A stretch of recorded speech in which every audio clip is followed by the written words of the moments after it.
Is that working? Good. All right. So I want to thank Cynthia and everybody that's working tonight. So it's Kaylin, Peter, Quinn, Bill, Galen, Nancy Bass, who's amazing, and Fred Bass, who lets me do these fantastic events here. And I think I see a lot of my former students know that what I love to do is, my shrink a long time ago said, hang out with people you want to be. So I love to do these panels where I find the best editors and agents and brilliant people whose brain I want to pick. And there was some books that were, some brand new books that we're celebrating tonight. So this all came together. So I'm going to introduce everybody. And right next to me is Peter Catapano. And Peter has been an editor at the New York Times Opinion section since 2005, where he specialized in creating and producing the online series Menagerie, Anxiety, Disability, and the Stone. He's co-editor with Simon Critchley of Modern Ethics in 77 Arguments, which is, this is the first book event that we're doing, and The Stone Reader, Modern Philosophy in 133 Arguments, published by Liverwright Books, a division of Norton. He lives on the Lower East Side, and he teaches at the New School. And Peter has come to speak at a lot of my classes, and he's one of those amazing editors that's not only brilliant and is a writer himself, but he's a real mensch. He's let many of my students break in, including Spencer's here at first clip ever in the New York Times. I really feel a lot of gratitude towards Peter, and when he happened to mention that his new book, Modern Ethics, was coming out the beginning of August, I thought, oh, we have to do something great to give him back all the good karma to celebrate, and we planned the event, and then they said they changed the pub date. It's until August 22nd, so I was like, oh no, we can't sell books, and by some magic, Norton and Peter we got on email with the PR, and so we actually have copies. So you guys are the first people in the world who can buy copies of Modern Ethics today. And next to Peter is Sarah Gerard, and Sarah's a former student of mine who's the author of the acclaimed essay collection Sunshine State, which got not one but 2 raves in the New York Times. So I was like, congratulations, fuck you. Two raves. And she also wrote the novel Binary Star, which was a finalist for the LA Times First Fiction Prize. Her short stories, essays, interviews, and criticism have appeared in the New York Times, Granta, Vice, Bomb Magazine, as well as anthologies. She's been supported by fellowships and residencies from Yaddo, Tin House, and UCross. She writes a monthly column for Hazlitt and teaches writing in New York City. And by a fantastic coincidence, I remember when Sarah took a class of mine, and I always say 3 pages can change your life, bring in an essay. So Sarah brought in a 4,000-word essay, and I said, you know what? This is brilliant, but it's 2 essays. I said, I could see one of these. They just started the anxiety column. I'm like, this would be perfect, one of them for the anxiety column, and maybe like try Tin House. I swear to God, within a week, she was like, okay, the New York Times took it and Tin House took it. And I was like, are you kidding? She wasn't kidding. So perfect, and she's since gone on to do more work for Peter. So perfect to have on the panel. And she has her MFA from the New School, where we met. And next to her is Mollie Glick, who's a book agent at creative arts agency CAA, where she represents many of the world's leading authors, including my former student Abby Sher, who's down there. That's how I stole her. And she started as a literary scout, worked in the editorial department at Crown before becoming an agent in 2003. She comes to CAA from Foundry Literary and Media, where she worked for 8 years. She graduated from Brown University with a degree in English.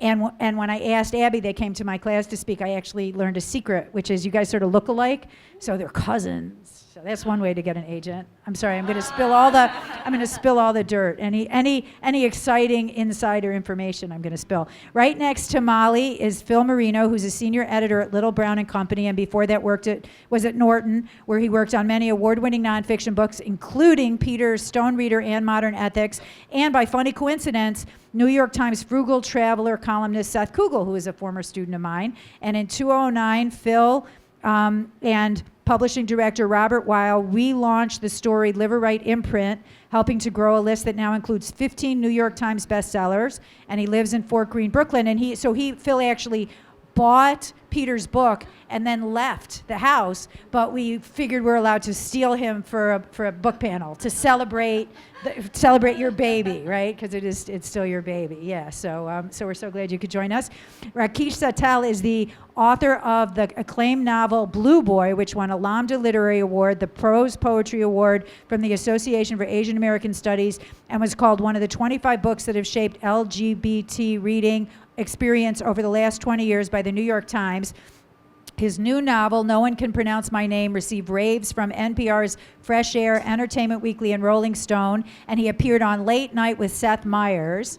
He's now senior director at Simon & Schuster's Atria Books and also serves on the board of directors for Lambda Literary, and he lives in Brooklyn. And by interesting coincidence, he is the editor of Janet Mock's book, and Janet is amazing, and she's handled by my agent Ryan. She has a hot new book out. So so excited you could join us tonight. And right next to him is Abby Sher, and Abby's the author of 4 books, most recently a beautiful debut YA novel called All the Ways the World Can End, which was published by Farrar Straus Giroux. She performed with Second City all over the country and produces a monthly stand-up show in New Jersey where she lives with her family. Her work has appeared in the New York Times, LA Times, Self Magazine, where she launched her memoir, Amen, Amen, Amen, which was my first assignment for my class is always write about your most humiliating secret. And she wrote this piece on how she cured her OCD with prayer. And it just blew everybody away, including Scribners. So we're so excited that Abby came. And next to Abby is another star former student from the New School, Renee Watson, who's the author of the new adult novel, Piecing Me Together, and This Side of Home, which was nominated for Best Fiction for Young Adults by the American Literary Association. Her picture book, Harlem's Little Blackboard, received an NAACP Image Award nomination. She teaches writing for children at Pine Manor College and is the founder of the nonprofit I2 Arts Collective. Last year, Renee launched the Langston Legacy Campaign to lease the Harlem brownstone where Langston Hughes lived and wrote. Her hope is to preserve the legacy of Langston Hughes and build on it by providing programming for emerging writers. And she grew up in Portland and currently lives in Harlem. So we're so excited that you could join us. So I thought what I'd do is I'll ask some of my favorite questions to the panel, and then we'll open it up for questions. So you guys can also ask questions. And the first question I always like to ask is, how did you get such a cool job or such a cool book deal? Because so many of my students ask me that, and I always love to tell the truth, because I hate those people that are like, I went to Harvard and the next day got a $500,000 book deal and now I'm famous. So we don't like those people, so lie if that's your story. So really briefly, my story is that I moved here from Michigan, and for 15 years I was a failed poet, and then I tried book reviewing and couldn't make a living, and I wasn't funny enough to be a comedy writer. I was doing great with women's magazines until they all started folding. I finally, in my 40s, got 3 big memoirs that did not sell well, so I reinvented myself as a novelist and got 3 novels that did not sell well, and most recently I did 2 co-authored books that did okay, and I pay my bills teaching. Okay, so next door to me is Peter, and if I remember, Peter, you told my class that you started out interested in music and fiction, I think. Is that right? Yeah. So I did go to school. I did have that foundation, but my first love was literature, and my first loves were literature and music. So I really was interested in writing music reviews, criticism, and later moved into short stories and a little bit of poetry. But my main attitude towards work was that I really didn't want to do it. So instead of going right to a full-time job, I basically took part-time jobs, did writing what I could, played in bands, did various things. I did have a one-year job. Did I tell you at St. Martin's Press? Oh yeah, I was publicity assistant. I wrote jacket copy for sci-fi novels. And but the bad luck there was the guy sitting behind me was a poet, and he turned me on to poetry, and we became very good friends, and we just quit and drove cross country. So I then came back and looking for pickup work, and somebody who had read a record review I wrote up at school said the Times was looking for what they called casuals, and that was a very lowly job where you perform the duties of a copy boy and then a clerk, and so I would answer phones, and I basically did all these menial jobs for years and years, actually. And in 2005, when the New York Times realized that the internet was actually not going to go away, they needed to hire staff to figure out what to do. I happened to have a friendship with Gail Collins because I used to be a researcher for the editorial board. So she hired me to be this kind of like all-purpose editor there. And over time, I gradually learned how to publish things on the web on my own. And because it took a while for the Times to get up to speed, they really weren't paying attention to what I was doing, which was great, because what I was doing was quite bizarre. I was putting together a series on psychology, religion, adoption, war, all these sort of issues that were circling around the news, but were not news-driven. And by the time they sort of noticed what I was doing, it was already doing pretty well. So I just stuck it out there, and I've gotten to do all this great work since then. So. Cool. And Sarah, tell us about your background. I know you've told my students honestly about how tough it's been to try to make a living as a writer. Yeah, it is tough. I make most of my living now teaching, but my plan is to sell a novel this year for $1 million. So after this year, I should be pretty stable. But I got started in 2007. I dropped out of college. I took a medical leave from college to go to rehab for anorexia. And 2 months after leaving rehab, I hopped a freight train and then jumped off of that freight train while it was moving, and I landed on the railroad tracks on my face and almost died.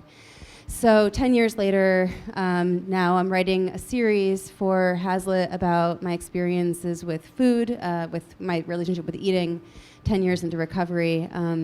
But Peter actually published a personal essay in the Times a couple of years ago in 2012 about that experience with the freight train, and it was my first Times clip.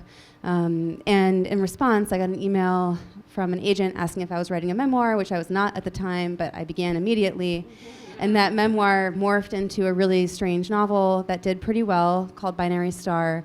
While I was on tour for that novel, I sold a proposal for this essay collection and spent the next roughly year writing that essay collection, which is now sitting in front of you.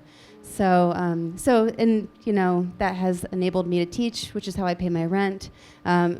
Also, this monthly column pays me a little bit of money, which goes toward my rent, and I have very little left over. So, the end. 2 New York Times raves. Okay, Mollie, so how did you go from graduating Brown University with a degree in English to you started as a literary scout? Sure. So I moved to New York the week before 9/11, and I lived about 2 blocks from here on 13th Street between 2nd and 3rd. And I had big ideas about the publishing job I was going to get, and I started interviewing, and then everything froze because of 9/11. And so I was trying to figure out what to do, and I had never really even heard of agenting, but that sounded pretty great, but no agents were really looking to take anyone on with them. So I started working for this scout, and she had a little office in Midtown. It was just her and me, and then 2 girls that came in and out part-time. And she spent more on the flowers that went on my desk. We had beautiful Takashimaya flowers every week than I think my salary. But I learned a ton, and I was just reading everything coming out in the US. I remember her telling me when I first got the job that I would not be able to sit there and read, and that I should expect to do a lot of office work. But I was a pretty good reader, and so she eventually let me just sit there and read, and so I just kind of snack and read and write reports all day.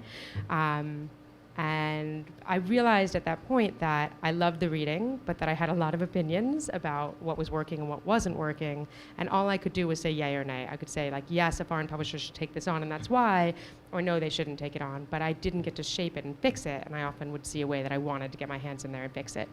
So I decided I was going to move over to a publishing house and be an editor, and I was lucky enough to eventually get a job at Crown, and I worked for this guy, Steve Ross, who was great. But he was the editorial director when he hired me, and he became the publisher a few weeks later. And when he became the publisher, it meant there really was no editing to be done there. He was in charge of everyone, and he was in charge of all the meetings, and so I really became an admin assistant. So I was trying to figure out what to do and how I was going to get my hands dirtier, and I finally decided it was time to go for it, become an agent. People were starting to hire again. And so I got a job working for Jean Nagar, who was on the Upper East Side in this really cute little apartment that she owned. And it was like something out of Dickens. It looked kind of like this, but way messier. I learned what an actual carbon copy is, which I didn't know until that point. I'd heard the phrase, but when I started filing them, I started realizing what they were. And I was there for about 7 years, and I started out as her assistant, and then I started to be a contracts manager, and then I started working on some foreign deals, and then she would let me agent. and nobody was really doing nonfiction, so I started doing that at first, even though I originally wanted to do novels. And then I started selling enough that eventually she let me be an agent for a while.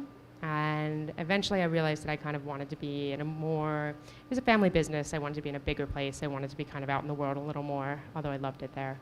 And then I worked at Foundry Media, which was like a really young, happening place when I went over there, and I was there for 8 years. And then I realized there were a lot of changes happening in publishing. And I realized that I always thought I would have my own agency, and I have a place that I live in that actually has a place carved out to be an agency someday, and I knew the name of my agency name since I was like 26. But I realized What's the name? It's called the Lear Agency, which is a name that Abby will probably recognize. Say it again? It's a family name, the Lear Agency. The Lear Agency. It's a family name on both of our sides. But I realized that the world that we live in right now, I am really good at finding a book that I love and putting it together, but I think the agency of the future has to be able to take that beautiful literary book and then figure out a way to get people to actually discover it and pay attention to it. And I wasn't sure that starting an independent agency would be a way to do that. I was sure I could do those books and sell those books, but then what? And I started thinking about how I was going to crack that, and a friend of mine who always had repped a lot of my film rights had just been put in charge of a whole department at CAA. And I was just talking through with her what I wanted to do next, and she was like, maybe you just come here. And I was kind of horrified at first because I really don't love working in a corporate setting, and the one time I was at Random House doing that, I kind of hated that part of it. But it was worth it because I was going to be able to go in there and figure out, how do I take my books and how do I make them into podcasts and how do I make them into films and how do I help a celebrity start a book club that will get attention for books. And so I've been there about 1.5 years, and that's what I've been focusing on. And we've also had a pretty wild ride of doing a lot of big DC books recently, like the Bidens and Valerie Jarrett and Susan Rice. So it's been a pretty wild and fun ride, but I never knew I would do political books or work at a Hollywood agency ever. Cool. And Phil, how did you get to, before you were at Little Brown, you were at Norton. So from school, how did you get to Norton? I kind of won the publishing lottery, I think, in some respect. After I graduated college, I was at University of Chicago. Didn't really know exactly what to do. I think I must have read Movable Feast or something. Couldn't make it to Paris, so decided to pack my car up and move to New York. But then I got to New York, and I had a lot of trouble sitting down and actually writing. I was waiting tables. I was working long hours doing that. But still in the back of my head, wanted to write, wanted to think about publishing. I was lucky enough to have, both my parents are professors, so books were always an important part of my life growing up. But I was lucky enough to have a dad that had some connections in New York. And he ended up introducing me to a editor named Bob Weil, who at the time was an executive editor at W.W. Norton. Him and I hit it off. I really thought I was going in there for more of an informational interview about writing. Turns out a couple months later, his assistant was leaving, and they asked me if I wanted to come in and interview. And I was lucky enough to get the job. And 2 years into that, there was an opportunity that happened at Norton where they're reviving the Live Right imprint, which is a storied imprint from the 20s and 30s that brought Hemingway over, or published Hemingway's first book, brought Freud over from Europe, and Theodore Dreiser's and Faulkner's first novels. And so they asked Bob to launch it, and I went with him, and we revived this imprint. And I think that really helped me as a young editor. Sometimes very difficult to acquire when you're, an assistant editor, an editorial assistant, and that, really gave me the autonomy to do that. And I had Bob was an incredible mentor, so he really sort of pushed me to acquire, which is really important, to have someone there that gives you the confidence to bring something up to the board. Really helped me sort of shape my list, and I learned pretty quickly that fiction is really hard to sell. At least it was for me at Norton without the infrastructure there to do it. So I ended up doing mostly nonfiction, and it was there for, I guess, 8 or 9 years, and then recently made the jump over to Little Brown. So.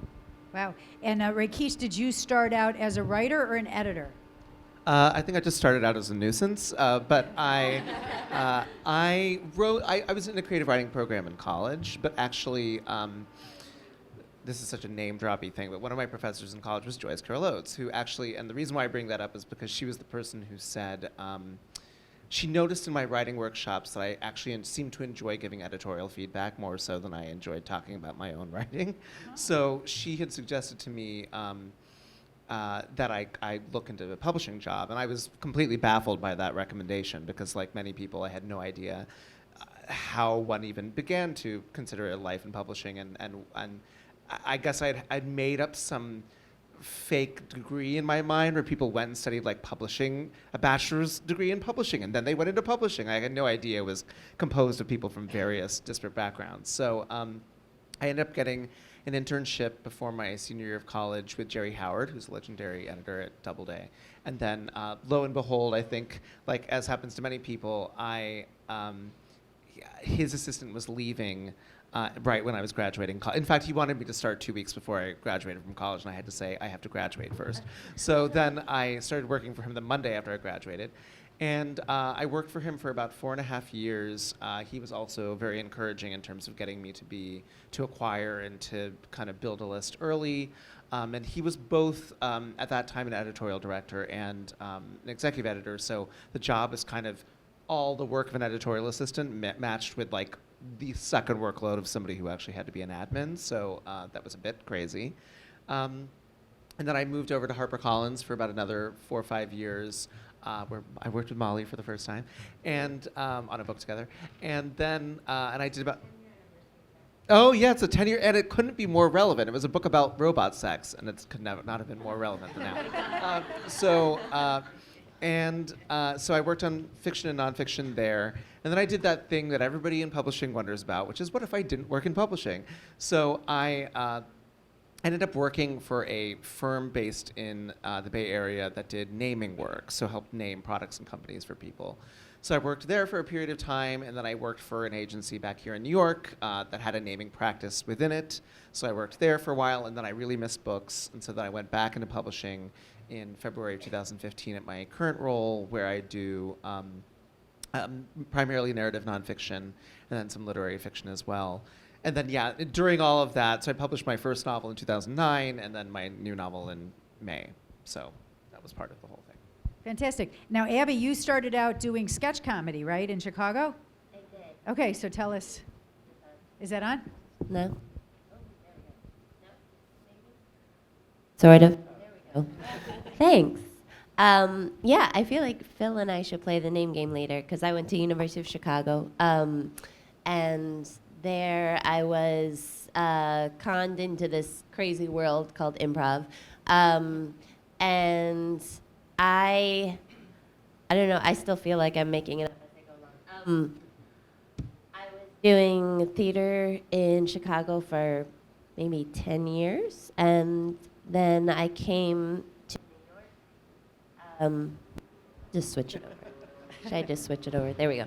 I came to New York on a beautiful Saturday, I think, and the next Wednesday, my mom passed away pretty unexpectedly. So all my dreams of coming and going and becoming the next Gilda Radner were a little rained on.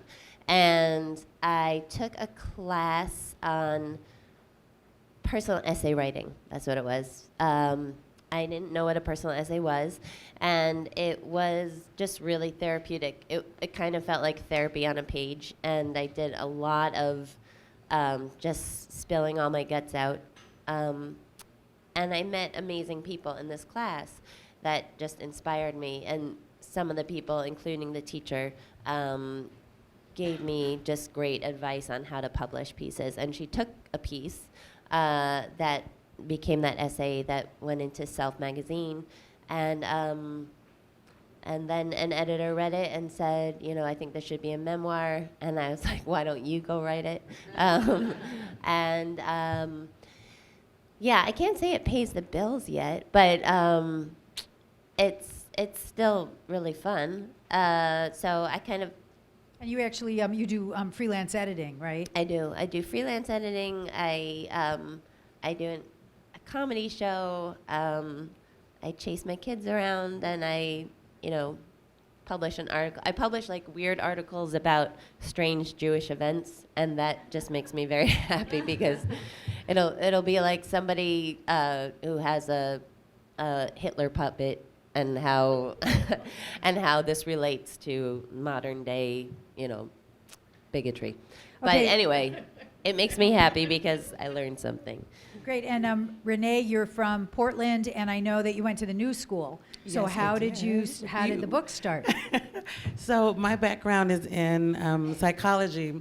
My passion is working with young people and using the arts to help them cope with trauma. And I don't know that I was coming to the New School to become a published writer, but I know that I wanted to hone the craft of writing because I taught writing. I taught poetry in high schools and in middle schools as a guest writer in the schools. And so I was taking writing from personal experience by Nancy and your class about the personal essay. I took a class by Sharon about like micro shorts about your life. And so I was just kind of experimenting as a person and honing the craft of writing for myself and simultaneously finishing a degree in art therapy.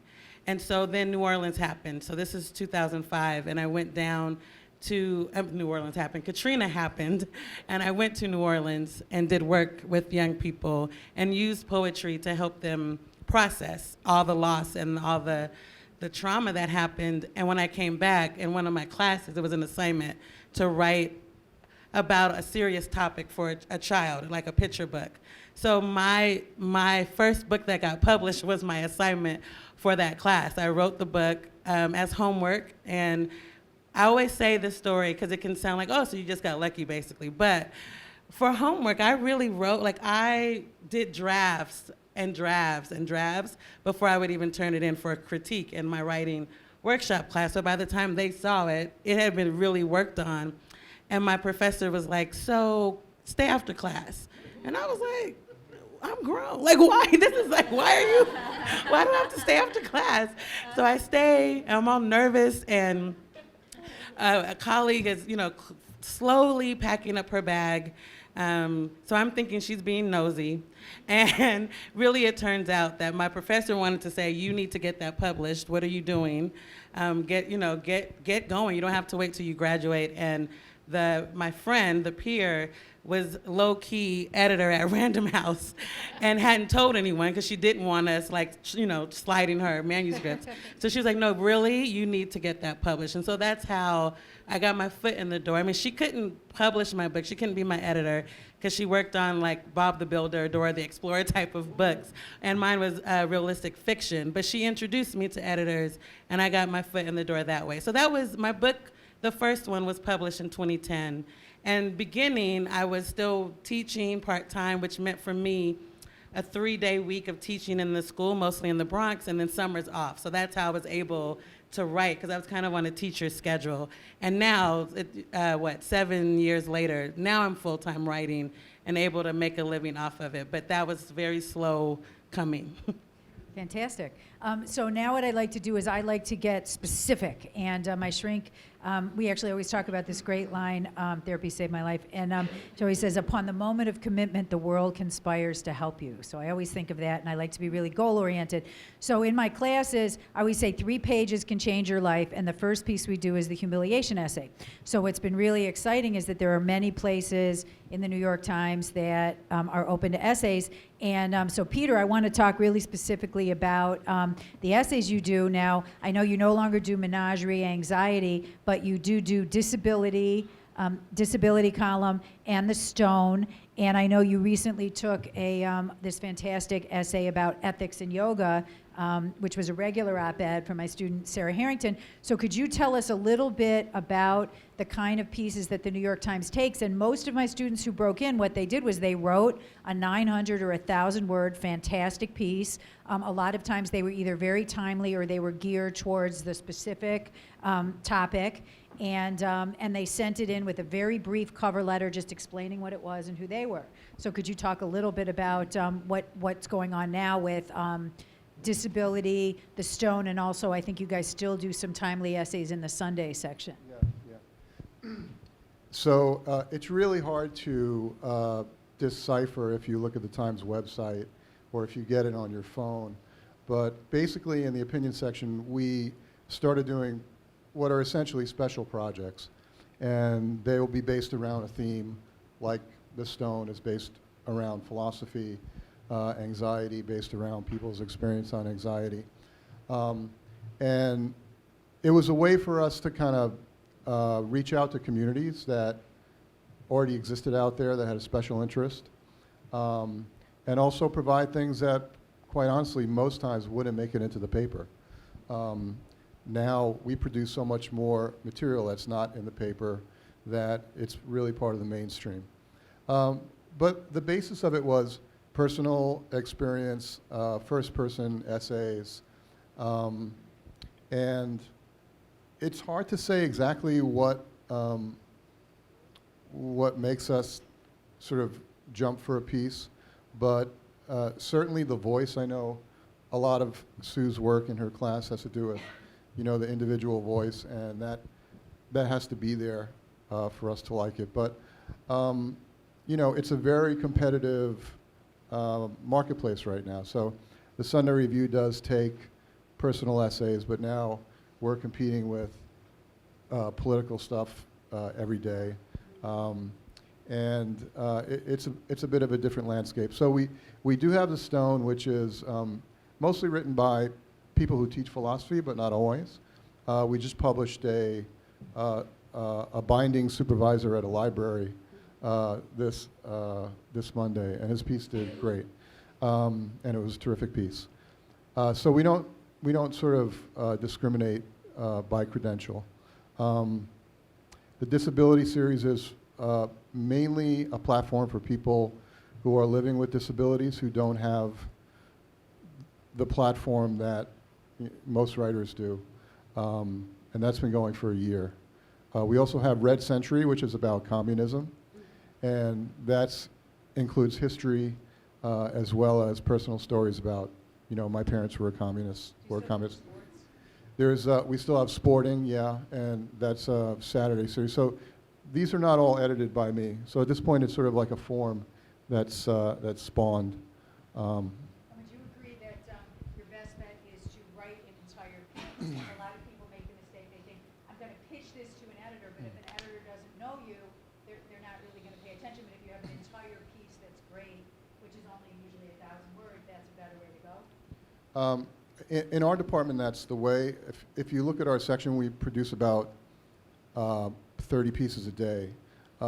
So the pace we work at is really intense.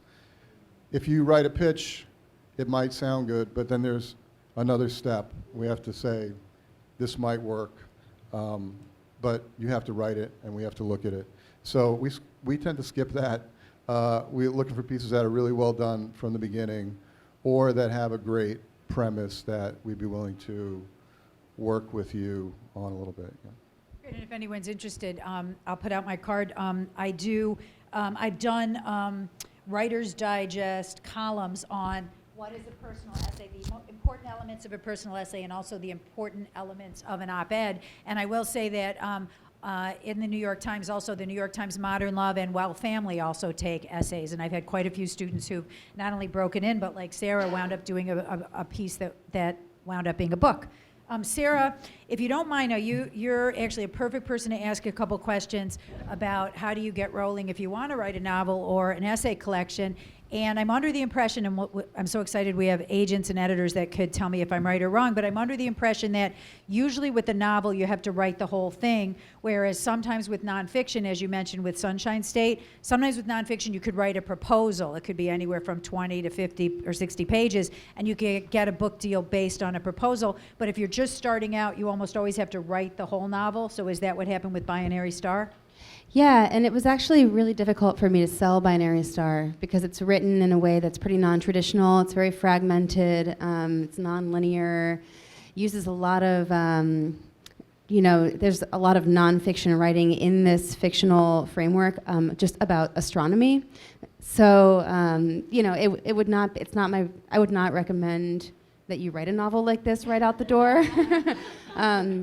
I couldn't have written a different novel. This is just the way that it came out of me. In fact, I tried to write it in a very traditional way for months, and then finally, and then actually I read a book called Several Short Sentences About Writing by Verlin Klinkenborg, and it's written, he breaks out his sentences in actually sentence fragments, kind of line by line, so that you can see how these sentences fit together. And I was like, well, I should try this with my novel, just to see how, what I'm doing wrong, why it doesn't feel right when I read it aloud to myself.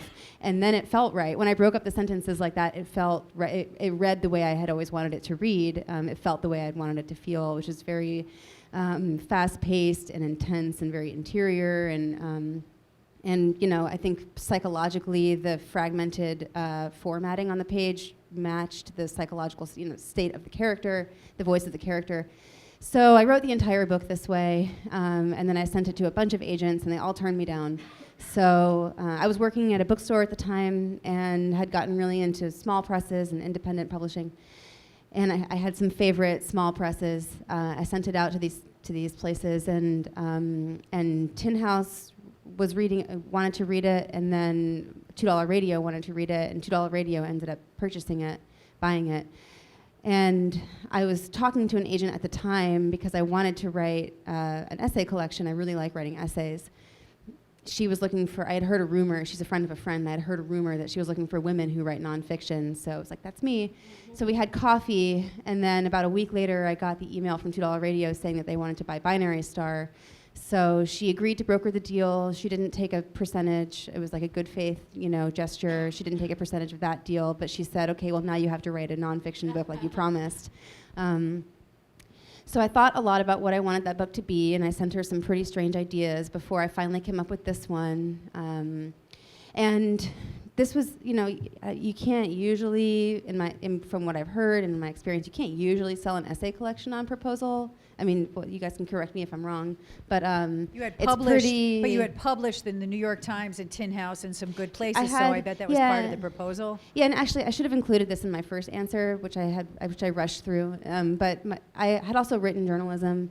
When I dropped out of college at the age of 22, I went down to Florida, which is where I'm from. I was piecing my life back together, which was pretty difficult. But I had fallen as a college student I was double majoring in English and secondary education, so I thought I was going to be an English teacher. And I had fallen in love with writing essays in college for my English classes, about the books that we were reading. And a couple of my professors had said, oh, you're pretty good at this. You should probably pursue writing. So I took some creative writing classes, but didn't really think, in my mind, fiction writers were just de facto truer writers or something. So I had always thought I should study fiction and really force myself to write fiction if I wanted to be a writer. But then after the train accident, I moved back down to Florida to, piece my life and my face back together. And I began writing news for the local paper. At the time, it was the St. Petersburg Times. Now it's the Tampa Bay Times. And creative loafing. So I was working freelance as a journalist and, got some clips that way. And then applied for MFA programs to study fiction, moved back to New York in 2010 to go to the New School. And at the New School began writing, or while I was studying fiction at the New School, began writing book reviews and other pieces for Bomb Magazine and the Brooklyn Rail, and so collected some other clips that way. So I had a little bit, I wouldn't say I had like a reputation, but I had written nonfiction, plenty of it. If you don't mind, how many pages was your proposal?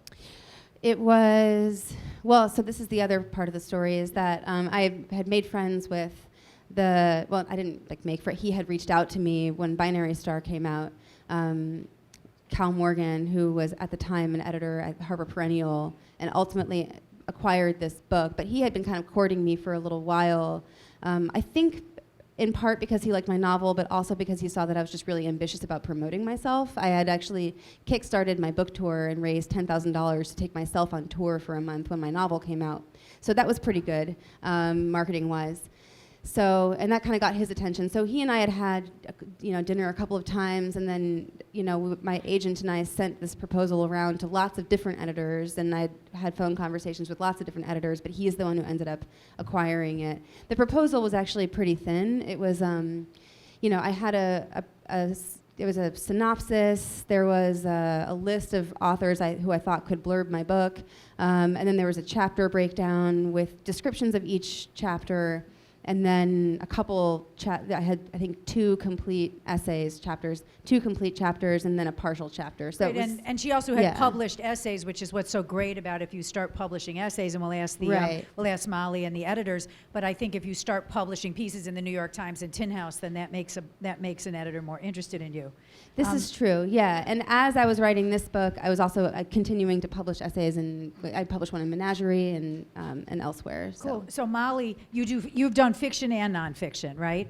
So do you agree with my assessment that if somebody's writing a first novel, including YA or middle grade, that you have to write the whole book, but that if you're doing nonfiction, that sometimes you could sell nonfiction based on a proposal? I'd say there's sort of two categories of books that I work on, and one is platform driven and one is not really platform driven. I make that distinction more really than I do between genre. I work on kids, I work on adult, I work on fiction and nonfiction. But there's certain projects that I work on where it's a public figure or somebody that has been writing essays and already has a following by that point or is huge on Twitter. And so that's kind of platform driven. Then there's the ones where really like, I haven't heard of this person from Adam, and I just read a letter that gets me, and then I read a few pages and I stop talking to my husband and my children, and then I take it on. And so they're kind of different experiences.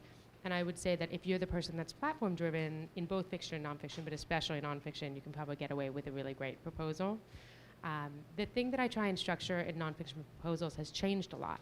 Back in the day when Rakesh and I first did Love and Sex with Robots, which is actually a serious and excellent book in spite of his teething, and actually kind of now more relevant than ever.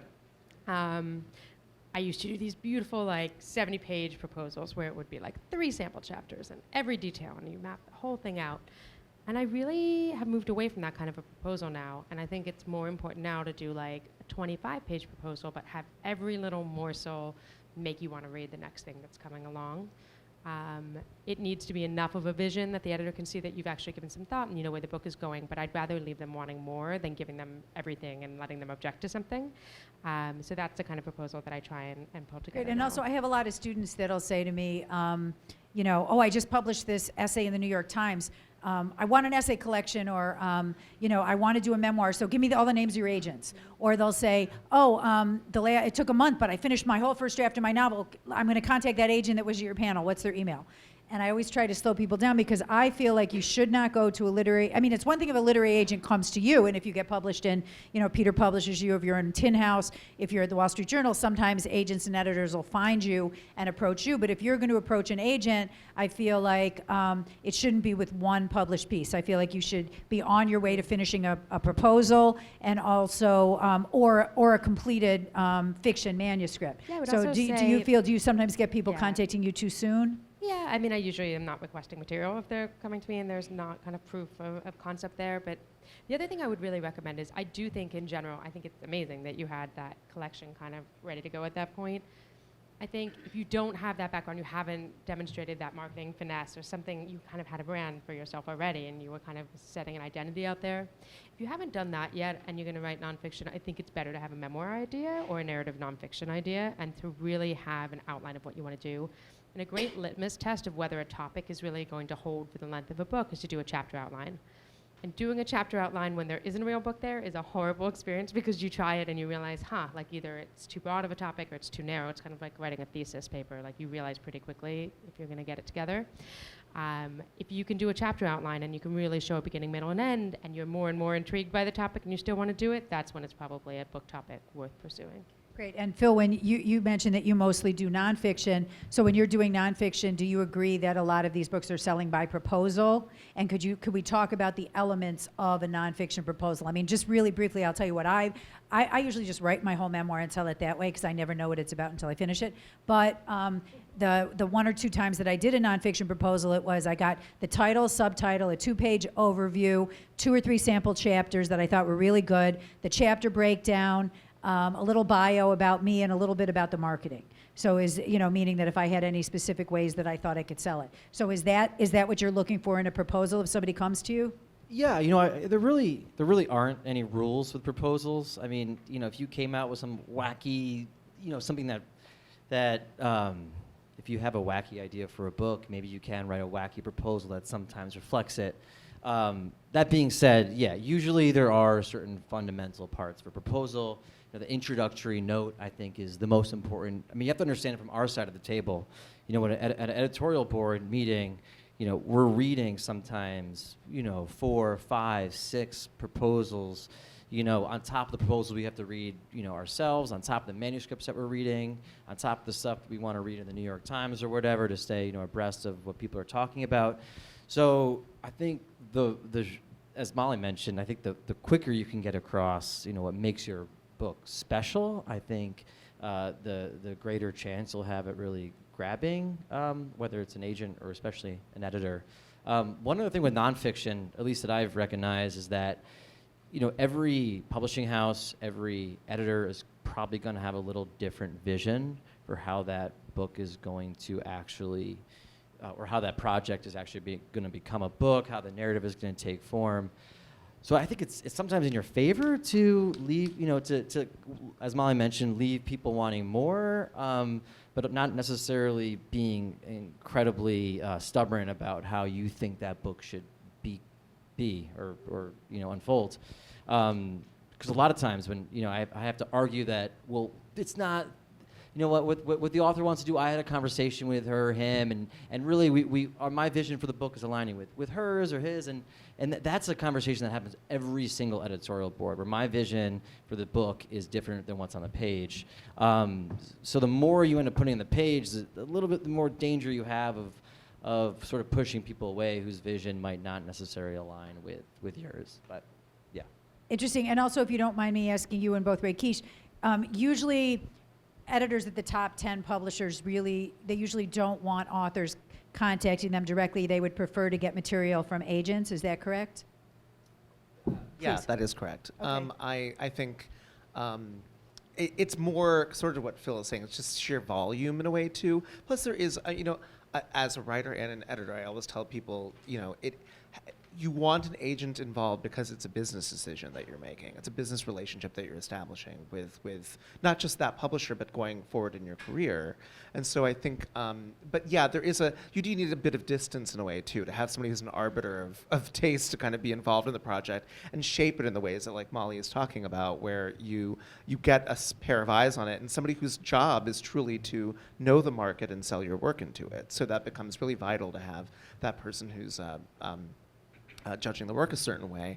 And what I would add too is that because essays in particular have become so in fashion now, and I feel like I can say this about Sarah because I really like your work, is that we're now at the stage where gradations of skill and seeing somebody's aptitude and being able to form an argument within an essay or a story within an essay are becoming more crucial. So I think I see a lot of the time, sometimes from agents who haven't quite thought it through enough, they have a writer who has logged a certain number of clips in rather reputable places, but then when you read the pieces, you have to make that decision, as Mollie's talking about, whether or not it's going to be a long-form narrative piece or if it's going to be a collection of essays. But you'll find that many of them are not argued. They're just writing that has a beginning, middle, and end. But there's no through line that even if the voice is there, that there's not really a point and a story that's being well implemented. And that's a red flag for me because it gives me an indication that the person is considering market concerns or what's fashionable but not necessarily the level of talent that's required to write a book. As I've reminded many people, you are writing a book. It is a big undertaking. It is not something you do in a fixed period of time. It needs a lot of thinking and a lot of consideration. So, for example, Bad Feminist would be an example of something great because it wasn't only interesting essays, but it had a very strong And it point of has a view. And it was an trajectory, argument, right, and there was right, a, correct. you know, a very timely component to Correct. it. So I Right. think, so what you want is you want to see that level of commitment from the writer and see that the pieces are really shaping up, because also it's an indication to you as an editor what the working relationship with that writer will be. Because sometimes you'll have writers, oftentimes you'll have writers who are journalists, and you'll be surprised at like the level, like the different styles of work or work ethic involved in approaching those projects. So you're sort of, it's a litmus test of how the person's going to work going forward. So I would just say, you know, it's fantastic to have pieces that you publish, but you really have to be thinking about this is a different medium that you're talking about, and people want to see your thought process in the writing and understand the kind of commitment you brought to it. Both editors, do you guys agree, and actually Mollie also, that sometimes publishing a short piece in a splashy place is a great way to start, because sometimes it'll get the attention of agents and editors. And sometimes I know, because a lot of my students will tell me they publish one piece and an editor and an agent called them and wants to have coffee and talk about books. Oh yeah, that's definitely a great way of doing it. And I don't want to confuse you in that sense, which is that that is only helpful. But there is a different discussion that happens between, like you were saying, between that piece and what. Oh, it's not like you get published and then you get a book deal the next day. Yeah, right. Because you need to have a. Again, it's a different medium that you're working with. But yeah, of course, like if you have a piece in the Times and people really respond to it, and sometimes it's a piece, if there's a piece that really resonates with people in the Times, there's a whole story that it leaves you wanting, and an agent will work with you on that to be like, well, look at the way people respond to this piece, look at the comments, look at the questions people are asking, in a way that's almost an editorial map for you, should you write a long-form version of it, of what the book should be. Okay, now I have a nosy question that I'm wondering, which is, you're a big shot editor, so when you go to do a novel, do you have to write the whole novel, or can you just write a partial and get a book deal? Oh dear, I wrote to give you any indication, I wrote the book. The first book came out in 2009. This came out in May. So it started as something I didn't know what it was going to be. But yes, I did write the whole thing. I wrote the whole. Yeah, and it's only in very rare circumstances do you sell a novel on a partial. That's like the famous example of a novel on a partial, to give you a sense, was Delaware's Prada. It was 50 pages written by the person who used to work for Anna Wintour. So you can sell that book for $600,000, but you usually, when you're writing a novel, you have to write the whole thing. Great. Now, Abby, you're the perfect person to talk about different genres. Actually, you and Renee both are. So the first book you wrote, Amen, Amen, Amen, was a memoir. Or no, first one was Kissing Snowflakes. Yeah. Okay, so first you wrote that's a YA novel. That was, yes. Okay, then you wrote Amen, Amen, Amen was an adult memoir. Yep. Then you went, was it middle grade nonfiction was your next book? It was, yep. Middle grade nonfiction. I didn't even know that there's middle grade nonfiction. We made it up, actually. We actually made it up. And then, and now you did middle grade novel. So my question for you, and I loved All the Ways the World Can End. And interestingly, you actually told a little bit of a similar story in Amen, Amen, Amen, which was losing your parents, and this novel, even though you changed some stuff around, All the Ways the World Can End, it's a young Jewish girl whose focus, who had trouble with her father getting sick, and some of the OCD stuff is there. So what I'm curious about is, at what point do you just write and see where it takes you, or do you start and say, I'm going to do a YA nonfiction, or I'm going to do a YA novel, or this is going to be a memoir? Like, do you start writing and let an agent help you, or do you figure it out first? No, I never figured. I mean, I still think this could have been sold as an adult novel, because in many ways personally, I'm just stuck at the age of 15. So I write as a 15-year-old. And I also dress as a 15-year-old, but that's besides the point. So I don't sit down to write for an age. I think I've been wanting to write an adult novel for a long time, and Mollie's been wanting me to write an adult novel for a long time. But a lot of my characters are just very juvenile, and so it helps me to write as them. And I wouldn't say I have something magical, like they speak to me in dreams, but they, I can't make them older than they are. And then does Mollie, your agent, say to you, okay, I'm going to send this out as a YA? Or does Joy Peskin, who's actually a former student of mine, who's now the head of FSG Kids Book, does an editor say, okay, I think this fits into YA? Like, how does it get decided? I think with All the Ways the World Can End, I think it was a discussion with Joy first. Yeah. Right. And if you don't mind me asking, so when you say YA, young adult, that's usually what, 14 to 19, 14 to 18, the protagonist? Yeah, I wouldn't give this to anyone under 13 or 14, because I think it gets dark very quickly. And someone told me with YA and middle grade, one of the most important elements is that old people have to loom very, like, they have to be very, like, not big characters. Like, the main character that we care about has to be 14, 15, 16. Right. Well, the protagonist is 16, but acting very inappropriately with older people. So so that'll lure you in. But I think if the focus was on one of the older people, then it would have been a different book. Yeah. I see. And Renee, so you have written also, if I have it correct, you have written picture books, which are for little kids. Mm-hmm. You've done middle grade fiction, and now this is YA fiction. Mm-hmm. Or is it new adult? It's YA. It's Mhm. YA. And So do you decide early on which age your protagonist is, and is that how you determine what category it falls under? So I mostly think about what the story needs to be. How much space does it need to take up? So if I have, like, I want to go into backstory and it feels really big and there's all these topics and I see my character in all these different places, that's a novel. That cannot be a picture book, because you can't really go into the backstory and all these deeper meanings in a picture book. So I'm thinking about the space the story wants to take up. I'm thinking about what I want to do on a book tour. Do I want to be with little ones? Do I want to be with teens? Like, I'm thinking all of those things, and just letting the story be what it wants to be. But I don't necessarily set out and say, this is going to be YA. I just start writing, and I handwrite first.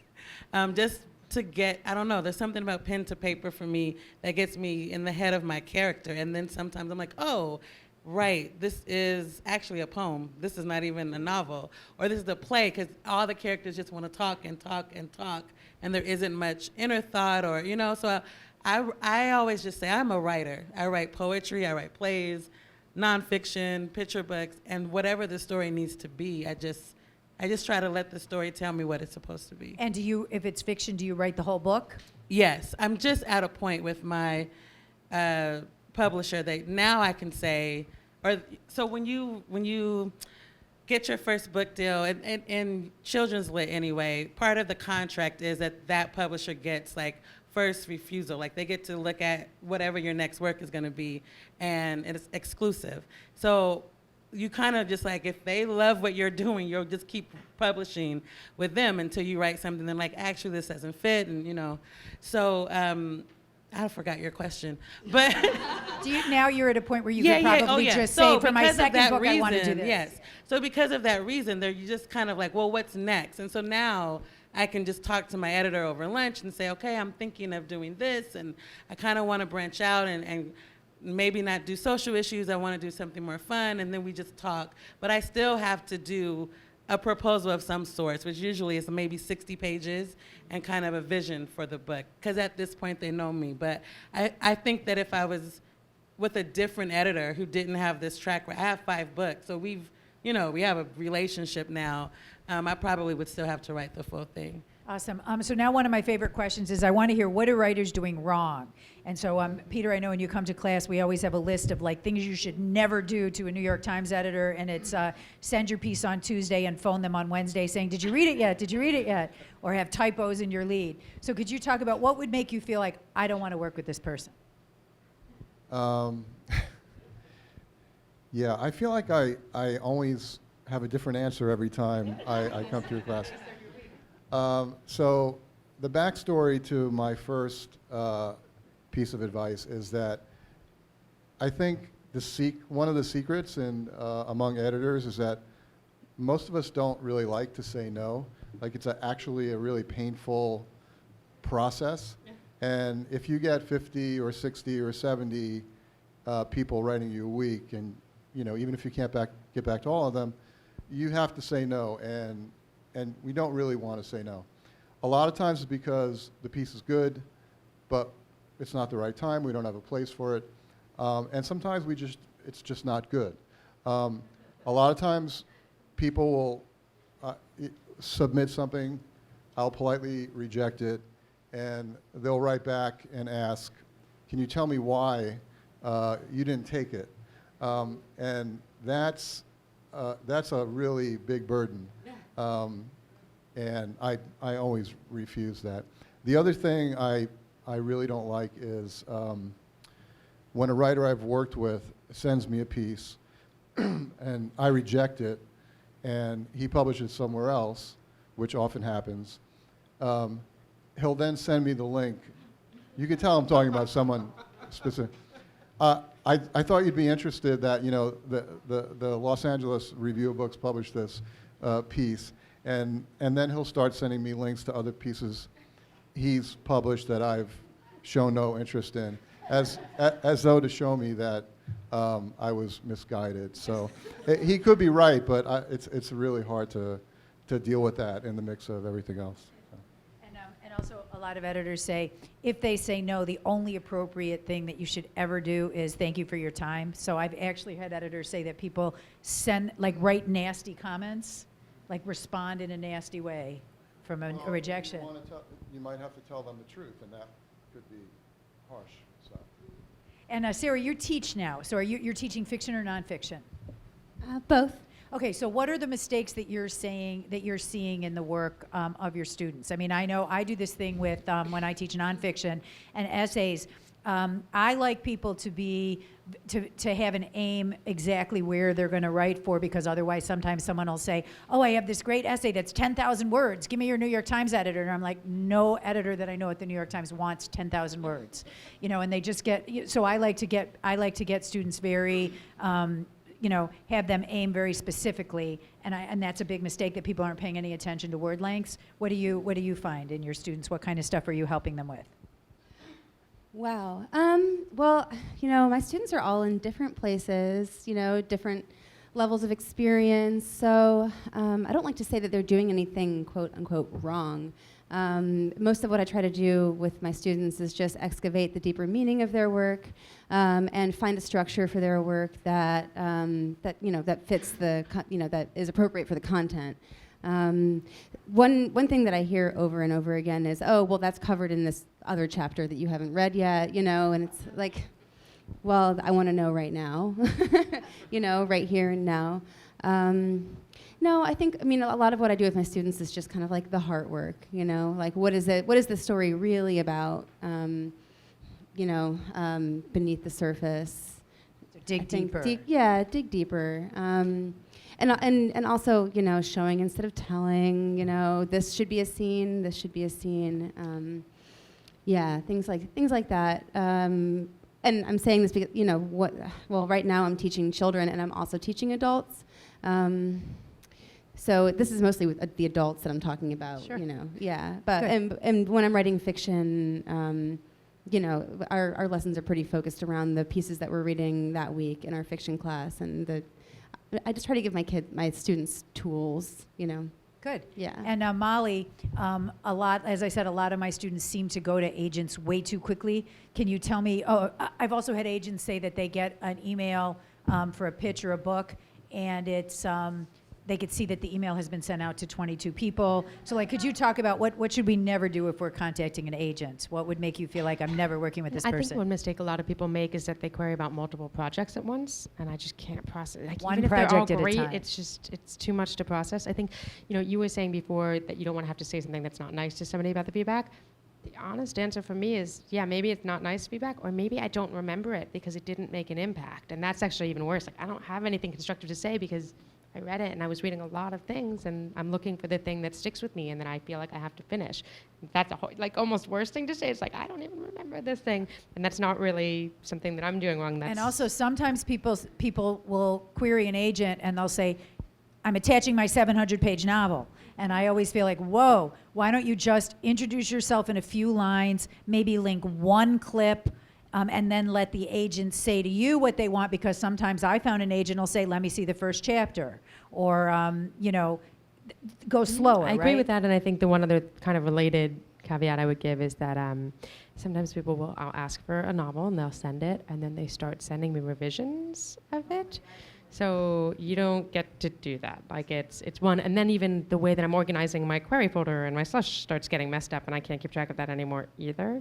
So that's something else to think about, is just, you know, you wait until it's really ready before you send, and if you've sent it, you kind of let it ride. Oh, and this reminds me, usually when it comes to newspaper magazine work, I say no multiple submissions. So if I'm going to send a piece to Peter, or if I'm going to send a piece to another editor for a newspaper magazine, I'm going to send it to them only, and then I'm going to follow up maybe a week or 2 weeks later, and I'm going to wait till I hear back from them. If I follow up 3 times over a month and they don't get back to me, then I'll move on, but I never multiple submit. On the other hand, I have been told that with agents, you can actually send your book proposal or a query for your novel out to 20 or 30 agents until you get somebody who says, okay, I'm interested in reading this, and then sometimes the agent will say, who else is reading this, or do I have an exclusive? So it doesn't bother you if somebody has sent it out to a lot of people. No, I think it's fair enough as long as they're honest about it. I think it's just having a very open, honest communication. I wouldn't appreciate if I thought I was reading something exclusively and then it's not available anymore.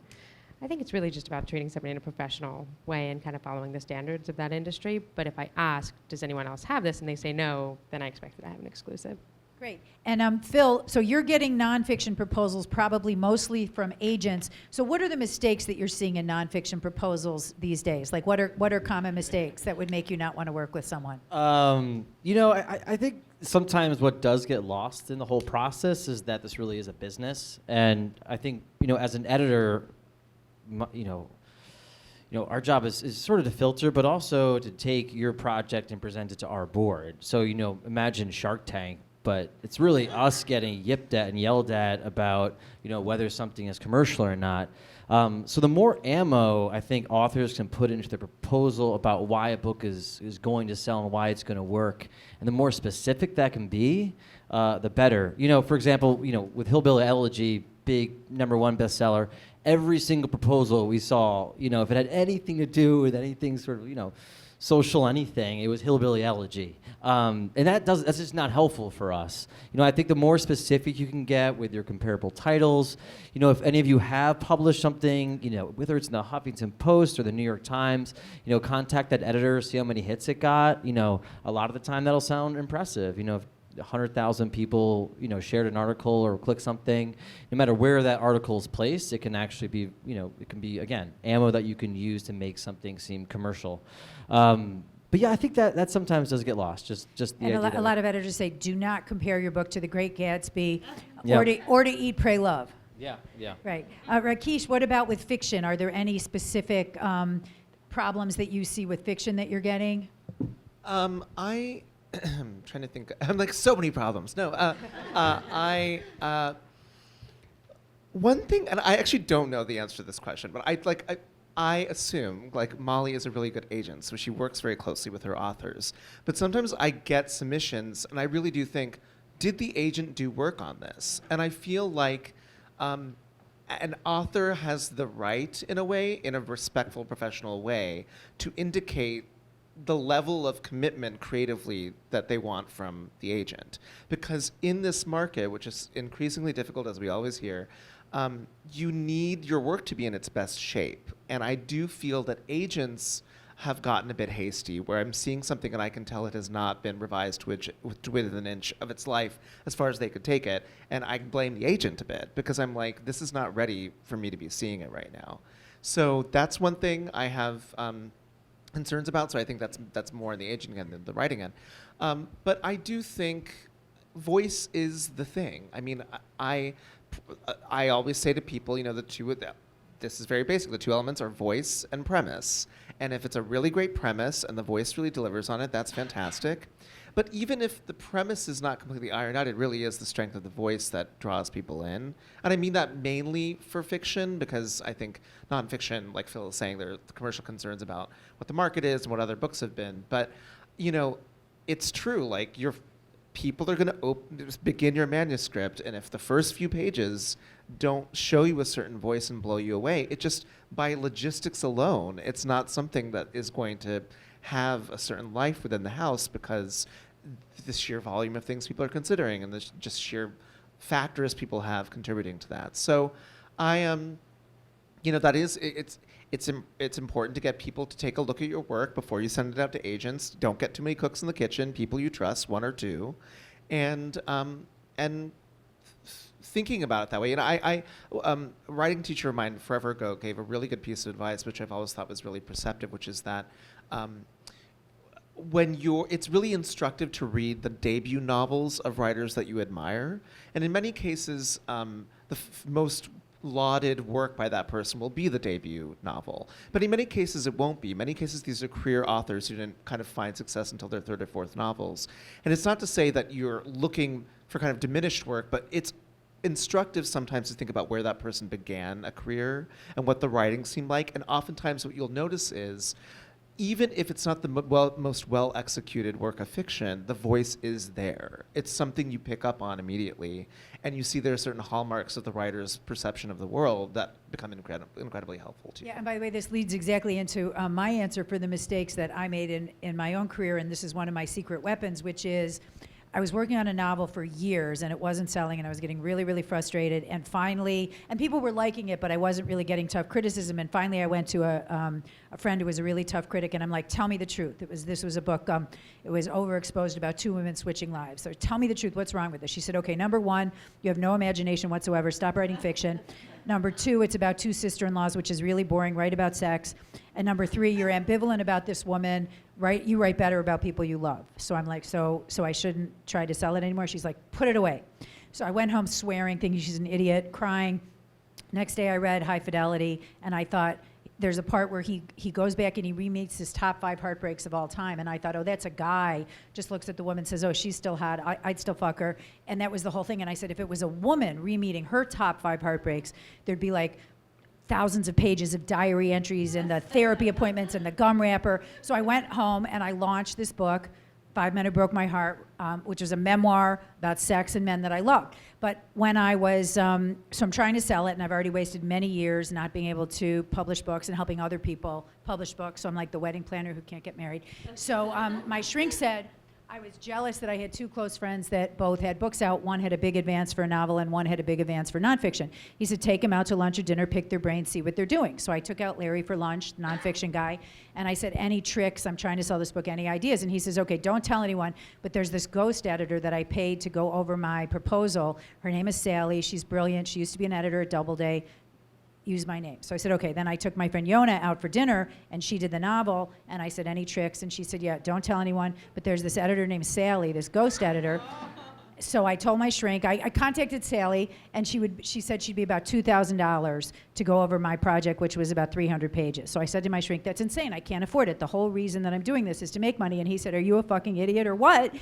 Look, 2 people that you trust just gave you the same name. It's like God is giving you. Anyway, so I wound up giving the book to Sally, Artesteros, her name is, paying $2,200, which I thought was astronomical, freaked me out. It was the first book I sold to Random House for $50,000. It led to film rights, 7 foreign rights, 9 other books, and now I swear by ghost editors. And so I'm mentioning it because if somebody says to me, I've just sat in my apartment finishing this novel that no one has read, it's never ready to go to an agent. I've never in 35 years seen a novel that's ready to go from your computer to an agent. And if you're not in an MFA program or you're not studying with somebody like Sarah who has a novel out that you or Sharon or Nancy, someone who has books out that you admire, you can hire a ghost editor to work with them. And actually, Angie Chen is here who worked at FSG, who I'm working with right now. Who's fantastic, and she gave me her cards. And this is a perfect time because both Abby and Renee sometimes will take on clients, and they will help you both with essays and also with all kinds of fiction and nonfiction. They'll help you kick something into shape so you don't rush it to Peter at the New York Times or rush it to Mollie or rush it to an editor before it's ready. So if you don't mind, Abby, when you work with someone as a ghost editor, are you working, by the way, mostly with fiction or nonfiction or both? At this point, I'm working mostly nonfiction. Okay, so what kind of mistakes are you seeing with nonfiction? Like, is there anything that keeps happening that you can help people with? I think it's mostly what Sarah was saying. Like, what you want to do is find. It's not necessarily the events that are important. It's how you felt about the events and showing us what transformed in you, rather than, the sky changed or whatever. It's how you're feeling and how this moment is important to you, because it could be as simple as ordering fries. It doesn't need to be a monumental event that makes the essay. And so beautiful. if someone wanted to hire you and work with you, that you would line edit the essay, or you would say, make it deeper here, or start on page 2, or you would give them really specific criticism Yeah, about how to make it I would, better. and start in the middle of the scene and really digging into it so that there's no way out of it. And somehow they climb their way out of it, or don't. Good. And Renee, I know that I've sent you many people that are trying to do kids' books, picture books, YA, middle grade. I find a lot of people have no idea of the genres. I get people that are like, here's my 74-page picture book with the artists. This is my Oh, artist the friend who did it with me. illustrations. Yeah, no. And I'm like, the last picture book I saw was like 900 words, and Random House assigned their own artist. So if somebody comes to you with the project, will you literally say, okay, this doesn't fit picture book, or this isn't middle grade? Yeah, absolutely. I think you were asking what is the biggest mistake, and I think children's lit, people don't read enough. So like if you just pay attention to what is out there and what picture books actually look like, it's an indicator that they're not, a 72-page manuscript. So part of it is just really, really studying a book. Read it the first time, and then if you liked it, why did you go back and read it again? Figure out why you liked it and try to model that. And if you didn't, go back, read it again, and figure out why you didn't, and don't do that. But you know what I mean? I just think we don't study enough. We just want to write, but we don't want to read and really think about the craft of a book. So yeah, I think I give detailed notes. Sometimes I give your book is kind of like this, so read this and think about how you can use this as a model text. And sometimes I'm really honest with people, and I'll say either well, this is an adult book because you keep focusing on all the adults, and YA and middle grade is really about the teen, the child's perspective, or it's too preachy. It's like an adult that has something to say to young people, and I'm like, it has to still be a story. Even if it has a message, what is the story? And so I think that's a lot of times the feedback that I'm giving writers, of just trying to get to the heart of the story and not the soapbox message or moral of the story just because it's for teenagers. Fantastic. I'm going to ask one more question, then I'm going to open it up. So let's talk about what we're doing right now. So Peter, Modern Ethics and 77 Arguments. So this is coming out in a couple weeks. Are you going to do events for it? How does it feel to see it? Is this the first event that you're seeing it? It feels great. I have a couple copies at home. We're going to do some publicity. I'm working with Cordelia Calvert at Norton to do some radio and all. But I'm excited because we have you guys are talking a lot about markets, and we have a little bit of a more ambitious idea for this, and that is lots of people bought the original Stone Reader. We're hoping those same people would buy it, but we're also looking to have it be taken up for classes in school. So it was kind of put together with that in mind. Ethics is really sort of the central area in philosophy that most people can relate to. So we're looking to have that happen, and I don't know, it's great. I do the work week by week, and I come to the end of a year or 2 years, and I find I have a lot of work compiled, and we can make a book out of it. And I have to thank Phil. So we had tried to sell our book to a few places, but Phil was really the person who saw the potential in it, and he just swooped in and got everything done, and he did it twice for us. So I want to say thanks for that too. Cool. And are you also teaching at the new school in the fall? I may teach in the spring. It's semester by semester. Okay. And Sarah, it seems like you went on the most monumental book tour I've ever seen for Sunshine State. I saw 100 events. Are you done, or are you still doing events for it? This is my last event for now. Oh, wow. I feel honored. Yeah, because I need to get back to writing. I'm about a third of the way into a new novel, and I'm also working on a long-term nonfiction project about a murder, book-length work about a murder. And then I'm writing some shorter pieces, some of them personal and some of them a little more investigative. And you're teaching. And I'm teaching. Where are you teaching? In November, I'm teaching a 6-week workshop for Catapult, and I'm hoping to teach some more courses in the spring, but I'm still ironing out those details. So, yeah. Great, and so Mollie, so you're the agent of All the Ways the World Can End, Abby's beautiful book, which just came out, and anything else exciting that we should be looking for? The two things I'm really excited about right now. So one is that we're building out a really cool tour for Biden that I'm hoping will become a template for a lot of what we can do in books, where we're going to book like 2,000 person venues instead of doing bookstores, but we're still going to buy the books from independent bookstores so that the bookstores get the support and they count. So that's really cool, and we're going to do that in like 20 cities. So that's the first time I've ever been a part of building that out for an author on the agency side, and that's been really neat. And then on a more independent side, I signed this woman, Sarah Seeger, who is an astrophysicist at MIT who studies exoplanets. So she's like looking for life on other planets, basically. And she was widowed and left with these two little boys, and she thought she was going to kind of have to give up her whole career. And then she ended up meeting this group of widows, and they kind of supported her, and she ended up winning a MacArthur Genius Grant 2 years later. So it's kind of her story about faith in like her science and also her life, and I'm really excited about that one. Great. And so, Phil, you did Modern Ethics in 77 Arguments. You're the editor. And Seth said his book is going to come out in the spring, which is his travel book. So anything else exciting going on? Well, I mean, right now it's more of a transition period for me. 'Cause you're at Little Brown having now. just switched over from Norton And by the to way, Little you're going to do Brown, so- nonfiction and fiction at Little Brown? Or Just it's nonfiction, Okay. just nonfiction, Okay. and probably going to stay away from memoir for the most part. So, yeah. Great. And Rakesh, so are you still doing book events for No One Can Pronounce My Name? And you were just on Seth Meyers, which is so cool. Are you still? I have a few things throughout the year. I'm going to DC this weekend for the Outright Festival, and then doing the Texas Book Festival in November. But one book I'm oh, you are? Oh, yes, okay.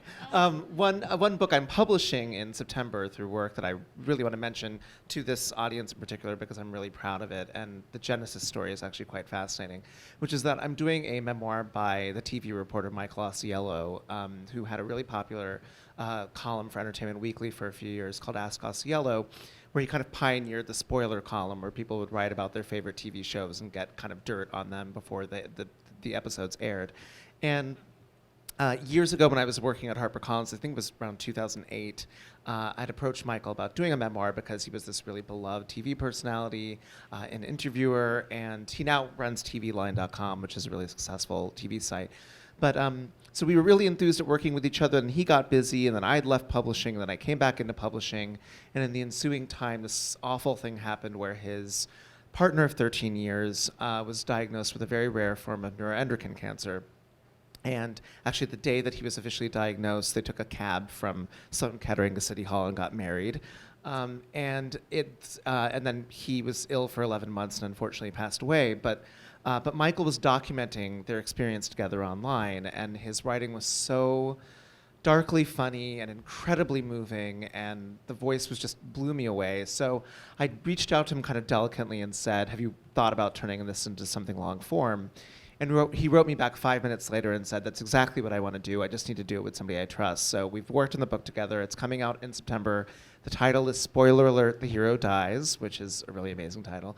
And it's just mind-blowing. Like the blurbs we've received are from Jenny Lawson, J.J. Abrams, Lauren Graham, and Greg Berlanti. So anyway, keep an eye out for that because it's been a joy to work with him. It's very voice-driven. It alternates the kind of 13 years they were together with the last year of Kit's illness, and I'm really proud of that book. Cool. And Abby, are you doing more events for All the Ways the World Can End?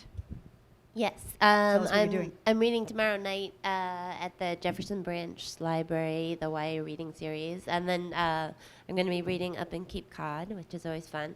And then I have the Brooklyn Book Festival lined up in the fall. That Sunday you're going to do? The 17th. Okay. Yeah. And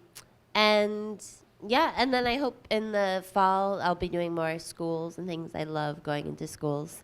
And I'm working. Are you still open for ghost editing or too busy now while you're doing your book tour? Oh, I'm always open. Okay. And I'm working on I'm in the third draft of my next YA novel, which is called Hangry. Cool. And Renee, you've been so busy with piecing me together that I think I've asked you 6 times. Let's do a book together. No, I'm in Oregon. Let's do a book together. No, I'm in Texas. Let's do a book together. No, I'm in Japan. How many events did you do? Would you say? I don't even know. I've been. And do you do that? Do you do that with Bloomsbury, or do you do it yourself also? Both. So the book came out in February, and you know, it was a more traditional book tour at first, and then it got extended, which is awesome that things just kept getting added. So I just ended like a week ago. I've been going since February, traveling all over with some breaks here and there. And I'll be at the Brooklyn. I can have a break after this event, and then in September I'll pick things up again. It's a combination of me. So Bloomsbury absolutely will say like, okay, they are more like big festivals and conferences and things like that they pitch authors for, or that these festivals know that, you know, Renee has a book coming out, can she come to this? My heart is in school visits and community events, independent bookstores, and so I'm always, if I'm in a city, then I'll figure out what else can I do there, and then I'll go to Bloomsbury and say, so can you add on a few? Can I stay in the hotel longer? Because I'm going to do some school visits, and we just kind of work together. When a school can't afford to bring me, they've been great at piecing it together with me, and we just figure it all out. So yeah, I think for young people especially, I think it's really important to think about not just the book being published, but then what? A Who's your discussion audience? guide. How are you going to really be with the young people you're writing for? And so, yeah, that's important to me. So the touring is really why I write. It's the best part of it. I get to meet the kids I'm writing for. That's great. Okay, so I'm going to open it up for questions, and then we'll take some questions, and then we're all going to sign books. And just really briefly, I always want to tell people when you're at the Strand, this is the most amazing independent bookstore. You're not allowed to buy books from Amazon. You can only buy books from a bookstore where you could do beautiful events. Not only do they have amazing events with your gift cards, they have the best tchotchkes in the world. They have everything from, I have about 20 Strand bags. They have really cool cards. They have everything cool. So let's support the Strand bookstores and keep it in business because it's so amazing. And we're going to sign books afterwards. But now we have time for questions. So if anybody has any questions, you can ask it to one person, or you could ask it to everybody. Yes, Ian. Ian is an editor at the Rumpus. So it seems to me, in recent years, independent and small presses have really accelerated as gatekeepers to debut books. But at the same time, it also seems that it's the blockbuster debut is one best opportunity to make money. Do you see publishing with a small press or an independent press as a threat to the sort of financial opportunity if you're debuting with a small press rather than a big press? Yeah, I mean, Sarah's actually a perfect example because she debuted with a small press book that did so extremely well that she then immediately got her next book with HarperCollins. So would you say, so for Mollie and the two editors, would you say that if somebody can't get a big book deal, that doesn't necessarily mean that you can't have a great debut with a small press? I'm happier for somebody to do a very small press book than to do a not very big deal with a mainstream house. Because if you do the deal with the mainstream house at that point and they don't really promote the book, then I feel like you're kind of on the hook for those sales figures in a way that if you did an independent book and it was well reviewed, there's a reason that that book wasn't in every bookstore, and it's okay, and it's literary and it has like some cachet. I don't want to blow the chance to do like, you know, a middling book with a mainstream house. And Phil, what do you think? Thank you. I would say the same thing. I mean, and plus we really are, the level of enthusiasm you see from small presses these days, it's usually from the house, it's the house from the top down. I mean, usually they really are behind it. Their lists are very small generally, so you know their enthusiasm is genuine. And I was thinking the same thing, like having done a tour in May and June, I did a lot of my events at indie bookstores, and it's not just lip service. Like the level of engagement from the indie booksellers was truly extraordinary. I mean, they were all the more enthused to support books and be behind them and hand sell. So I think it's a fantastic thing when an author does a debut book with a small press. I just feel like they really get a wonderful experience of having a level of commitment from the people who are their gatekeepers. And frankly, I think their process of being educated about the publication, like the publication process, it's a more thorough process on that level. Yeah, I mean, I'll give you a specific. If you were to, and I have two students who got $500,000 advances from big houses. If you take $500,000 advance, you have to sell an extreme amount of books in order to make the advance, not only to get royalties, but also to have them want a second book of yours. On the other hand, if you go with a small press and they give you $1,000, if you sell 10,000 copies, you're a star. And everybody will want your next book because they will look at they'll know, almost everybody seems to know in publishing what your advance is. So in a weird way, I would say some of my students who, like I went for a very small press with Heliotrope, some of my students who went with a small press had an easier, they did better, the books did better, and they had an easier time getting a second book deal than people who got really big advances that didn't pay out. So so it's an interesting debate. Other questions? Yes, SK.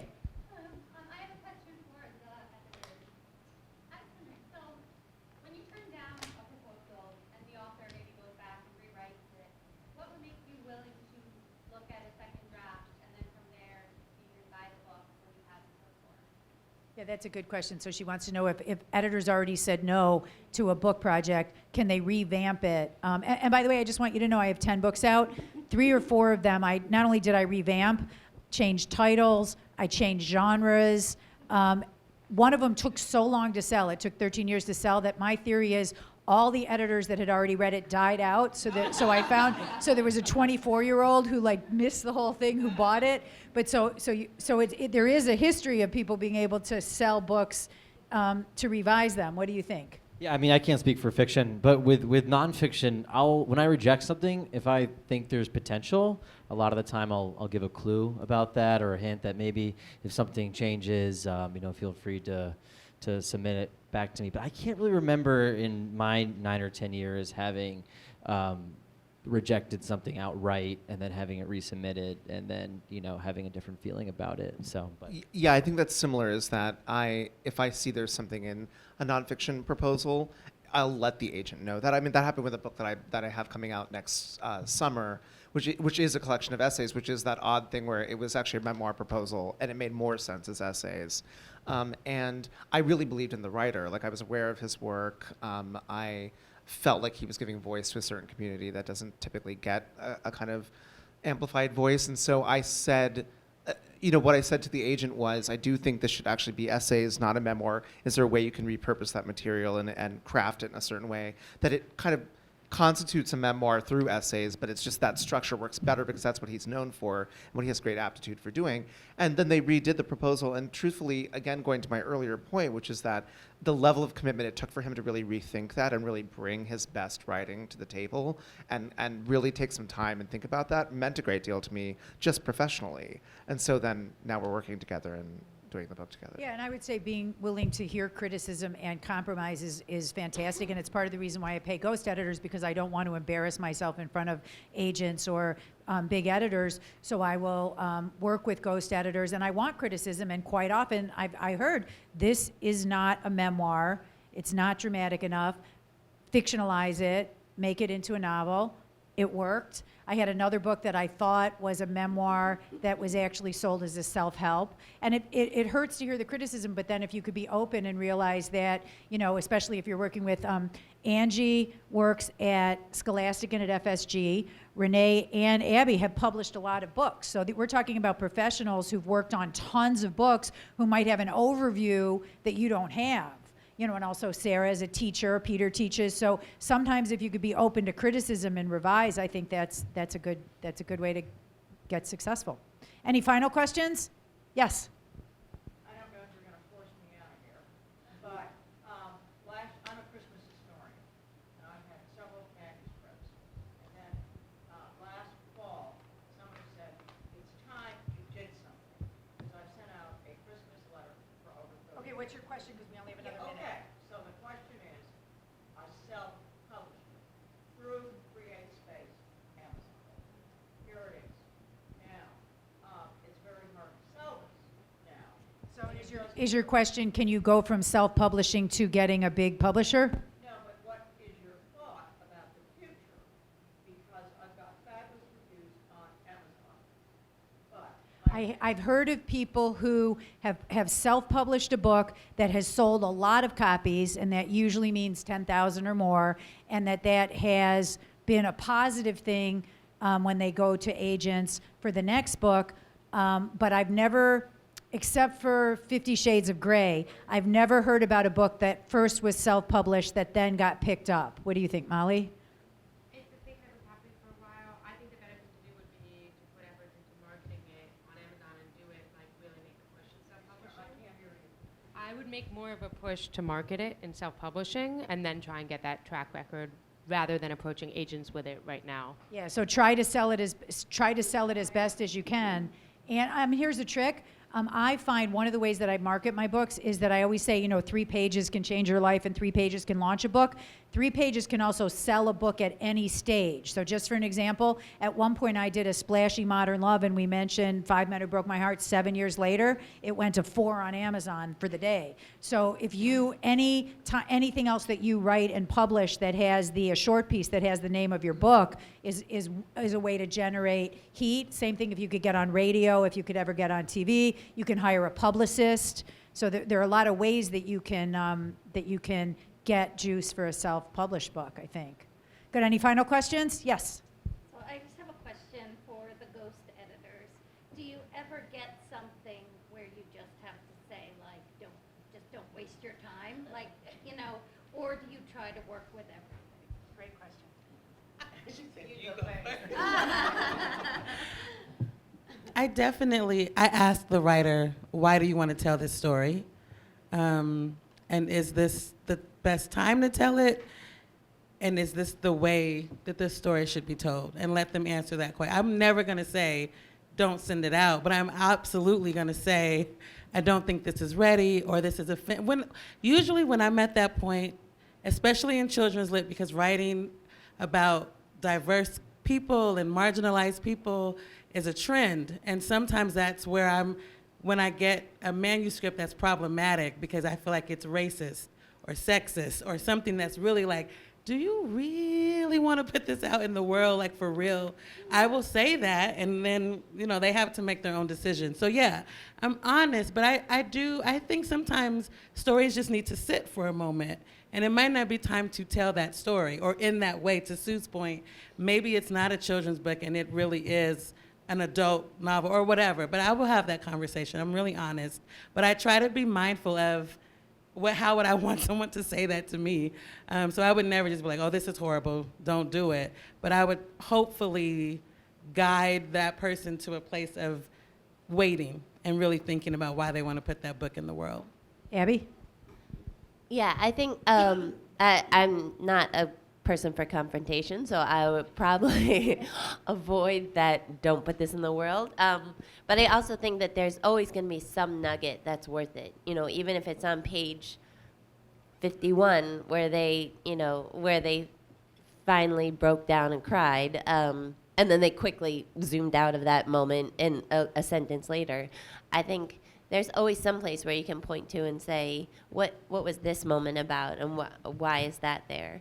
And I do think I just wrote down Renee's question, because I think that's the key, is why do you need to tell this story in this way?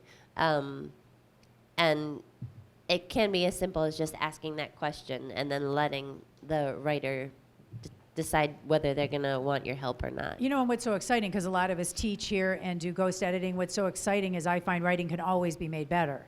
And so it's not as if you write something and it's over. It's like you write something and now get feedback from somebody you trust and find out where the poetry is and improve it. So that's great. Anyway, I'd love to thank the Strand Bookstore for letting us do this tonight, and these amazing panelists, Peter Catapano, Sarah Gerard, Mollie Glick, Phil Marino, Rakesh Satyal, Abby Sher, Renee Watson. Buy books, buy lots of books from the Strand. We're going to stay here and sign. Thank you for coming.